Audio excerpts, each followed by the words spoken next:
Hi dears, ഞാൻ Sonia buddy. ഈ എലിവാല് പോലുള്ള മുടി കാണിച്ചിട്ടാണോ നിങ്ങൾ ടിപ്സ് പറയണേ? ആദ്യം നിങ്ങൾ മുടി വളർത്തി കാണിച്ചതാ. ഇതൊരാളുടെ ഒരു കമന്റ് ആണ് കേട്ടോ. ഇത് എലിവാലല്ല കേട്ടോ, കുതിരവാല. കണ്ടു നോക്കൊന്ന്. ഞാൻ എൻ്റെ അനുഭവങ്ങളും അതുപോലെ തന്നെ ഉപയോഗിച്ച് നോക്കി റിസൾട്ട് കിട്ടിയിട്ടുള്ള കാര്യങ്ങളാണ് ഞാൻ നിങ്ങളുമായിട്ട് ഷെയർ ചെയ്യണത്. മുടി വളരാൻ ഞാൻ ഈ പറയുന്ന ടിപ്സുകൾ നിങ്ങൾ ട്രൈ ചെയ്ത് നോക്കി നോക്ക്. നിങ്ങൾക്ക് എന്തായാലും റിസൾട്ട് കിട്ടും. 6 വർഷത്തിന്റെ ഉള്ളിൽ ഞാൻ 4 പ്രാവശ്യമാണ് ഹെയർ ഡൊണേറ്റ് ചെയ്തിട്ടുള്ളത്. അതിനുശേഷമുള്ള മുടിയാണത്. നല്ല രീതിയിൽ മുടി കെയർ ചെയ്താൽ മുടി നന്നായി തന്നെ വളരും. നമ്മൾ ശ്രദ്ധിക്കാതെ വിടുന്ന കുറേ കാര്യങ്ങളുണ്ട്, ചെറിയ ചെറിയ കാര്യങ്ങൾ. അതുകൊണ്ട് എത്രത്തോളം മുടിക്ക് ഡാമേജ് വരുന്നുണ്ടെന്ന് അറിയോ? അപ്പൊ നിങ്ങൾ എൻ്റെ വീഡിയോ സ്കിപ്പ് ചെയ്യാതെ കാണാൻ ശ്രമിക്കണം കേട്ടോ. നിങ്ങൾക്ക് എന്തായാലും ഗുണം ഉണ്ടാവും എന്നുള്ളത് ഞാൻ ഉറപ്പ് പറയാണ്.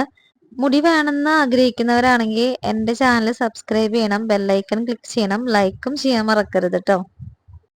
അപ്പൊ നമുക്ക് അടുത്ത വീഡിയോയിൽ കാണാം കേട്ടോ. അതുവരേക്കും ബൈ.